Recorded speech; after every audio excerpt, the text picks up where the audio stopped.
BMW G82 M4 Competition. What a beast! Today I'm going to show you why the M4 Competition is probably the best sports car you can get for that amount of money. So this beautiful model is painted in Dravit Grey. It's actually an individual color, and we have something very special on this. You see it on the bonnet and on the trunk. We have this, it's not a livery actually, it's called M graphic, and it's actually painted. So it's seamless. That is insane. I never seen this on a BMW before, and the person from BMW Switzerland also didn't knew of that livery actually. So this is very rare and it looks very cool in my opinion. It highlights the front intakes even more, I think, because it looks so aggressive, because you now have even that brighter contrast from those little parts over here, and that makes it looks so much more aggressive, even though it looks already so good. And in the front, of course, we have the new LCI headlights, which look very cool and I think are truly something different than their usual angel eyes. And here you can also see the paint really good again. It's a darker gray with some gold metallic accents in it, which is probably one of the coolest paint jobs you can get for this car. Down here we have this beautiful 19-inch wheel and 20-inch in the back, and we have some blue brake calipers, which in my opinion are really cool and suiting the color and the spec in general of the car very well. Unfortunately, we don't have the carbon kit, so we don't have mirror caps in carbon, but they're painted in gloss black, which still looks really good. We have this very wide side skirt, which looks really cool, also painted in gloss black. And here we have the 20-inch rims, very, very cool design. And back here, you can already see the livery again. That's what I meant. It looks really cool. Also, this is painted, of course. And we have a little spoiler down here, painted in gloss black as well.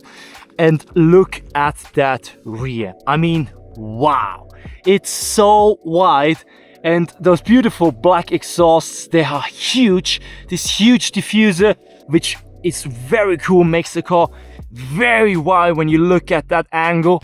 And of course we have the beautiful laser lights, which were introduced in the M4 CSL, which is also a fabulous car, but I think it's really cool to have those on a regular BMW. So guys, now I will actually do a sound test, because this thing sounds for a new car pretty decent.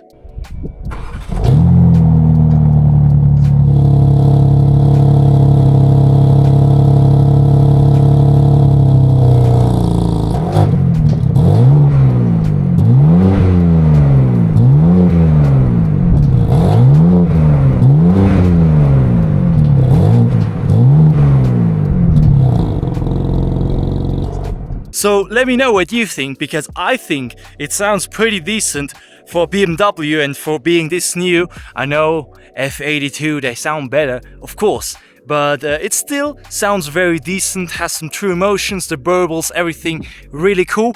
And before we take the car for a spin on the Klausen Pass, I actually want to show you the interior. Because in the interior we have everything covered in leather, also the dash, and we have this beautiful new screen which is insanely big, but it's really cool, I have to say this. And look what we have here: Silverstone carbon bucket seats. Of course, we have also the Alcantara steering wheel with the carbon bits, carbon shifter, and we have the center console also in carbon fiber. This piece over here, everything is carbon fiber. Very cool. So sitting now in the car, you could probably recognize something that is very unusual for M4. We have a sunroof. I know most of you will hate it, but I have to say, you will not feel the weight difference of that few kilograms over on the top. If you're not going on a racetrack, you won't feel it. So just get the sunroof, enjoy your life, open it up, have the emotions, the wind, the sound from that beautiful exhaust coming through that window on top of here, and enjoy life. Carbon fiber roof looks cool. It is cool, but don't hate it, because I think it's still a very cool option. As I've said, the interior is covered in carbon fiber everywhere. We have everything in carbon fiber. This beautiful steering wheel covered in Alcantara and carbon fiber. And over here also the trims also in carbon fiber, which I think is really cool. So now talking about the seat. A lot of you love the seat. I have to say, it looks really cool. It is also very cool because you can also increase the incline, decline. You can make it very comfortable. Although I have to say, while driving, I think those two are too tight together, because when I need to rest my foot down here, my leg is clutching with this. So I have to hold my leg a little bit, sideways, which is not so comfortable. And also I have to say, driving that car now for a few hundred kilometers, it is alright, the seat, but I would still prefer the regular seat over this. I know they're really cool, but they're actually not fully carbon fiber bucket seats. They're just sport seats with some insane amount of carbon fiber covering it. So you have to consider that. Also for your passenger, I think sometimes this is a little bit weird, because you have to really have your legs on the side. So that's not always the best option, but I think it looks really cool to have a little bit of carbon fiber between your legs. So you saw now the exterior, you saw the interior, you heard the car, and now we're taking it for a spin on the beautiful Klausen Pass. Have a look at this. So we're now in the car and we take it for a spin on the beautiful Klausen Pass.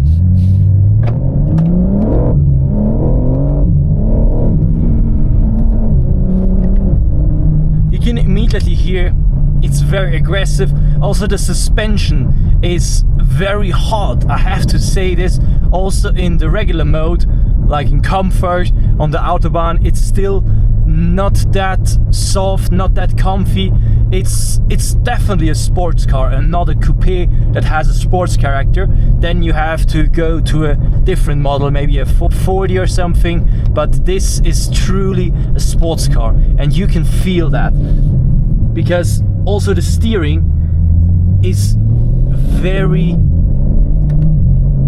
how do I explain this? You have this very chunky steering wheel, which feels good, to be fair. I have to say this. It looks worse than it actually is. And then you really have... and you can see it. It's very sketchy, I have to say it. It's a bumpy road though. When the brakes feel also quite decent.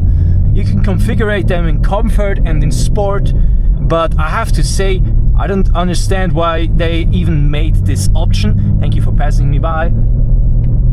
And as I've said, I don't know why they made this option even, because I think in this car you have to really always have the full amount of brake pressure, or the same amount, because then you can really get used to the car and learn how it's driving. And I have to say, this car is configured in the xDrive setting, so it means it has 530 horsepower and still 650 newton meters of torque, which is decent, so 20 horsepower more than the regular one. And when you're in four-wheel drive, it tends to understeer. That's very unusual, and I didn't expect that. Although this is a sports car and it's a BMW, which they like to go sideways, you know that. And I think, or I assume, it comes because of the weight increase, because we have 275 tires on the front, which are huge. This is insanely big for a car that size and this weight class. So I only can assume that they made this, that you brake while the car is understeering to give it a little bit more grip on the front axle, and then the car turns around. So you really have to drive this car differently and really drive it like a BMW. This sounds stupid, but it's really different driving experience. Also the burbles, everything sounds very good, I have to say this. Although we have a lot of sounds coming from the speaker, but you can't really tell it, but it's nowadays like that. And coming back to the weight, this car is 250 kilos heavier than the F82. So that's quite a lot. Oh, here's a dog or something, cows. Very typical encounter in the Swiss mountains. You really have to always be aware of those cows and the people. Oh, here's a cow crossing the street. All right, or not. Oh, he's crossing the street. So we have to wait. I have to say the M3 Touring I had drove better somehow. I don't know what it is. Maybe it's a little bit larger, maybe it's a little bit, the weight distribution that is different. But over here, as I've said, it tends to understeer, even though you have such a big tire in the front and you have the engine in the front and the transmission and everything. So it doesn't make sense to me why the car is behaving like that. And of course, when you put it into two-wheel drive, traction control off and everything, it's a usual BMW. Regarding the weight increase, it also become sketchier to drive because it's not that light anymore. And you really have to know what you're doing. Even though you now have a lot of assistance, you can toggle down the traction control to, I think you have 10 stops of traction control, which is really cool. I think I tested this out and it works very good, very seamlessly. Of course, we're here in the Swiss mountains, as I've said, at the Klausen Pass. It's actually the first time driving myself the Klausen Pass. I think it looks beautiful over here. Truly something underrated, because everybody is going to the Furka or the Grimsel or either the Susten Pass, and I think this is very underrated. I know you have a lot of cow shit, but still the view is amazing. The mountains looks very different, and the roads are a little bit tighter and not in such a good condition, and but still very cool road to drive. It's also not that busy, and I like it a lot over here. I would say this is probably the best thing you can get for your box, because you have enough space, it looks good, it drives really good, and it is also safe now, because I think the M4 was not meant for everybody. You really have to know how to drive. Rear-wheel drive, front engine, it was really sketchy to drive. And now with the xDrive, I think you can really push it and race it, because you have a lot of more traction that those huge tires and the four-wheel drive system is putting down on the road. But you still can have some fun when you put it into two-wheel drive, and have still a little bit of safety when you have those 10 stops of traction control I mentioned earlier. So I think it combines now everything from both worlds, and this is now probably the best sports car in this price category. So definitely consider the G82 if you want to buy a sports car that is dailyable, has enough power, has enough emotions, and also looks really good. So that's it for my video. of the BMW G82 M4 Competition with the beautiful xDrive system, which I think is one of the best inventions BMW ever made recently.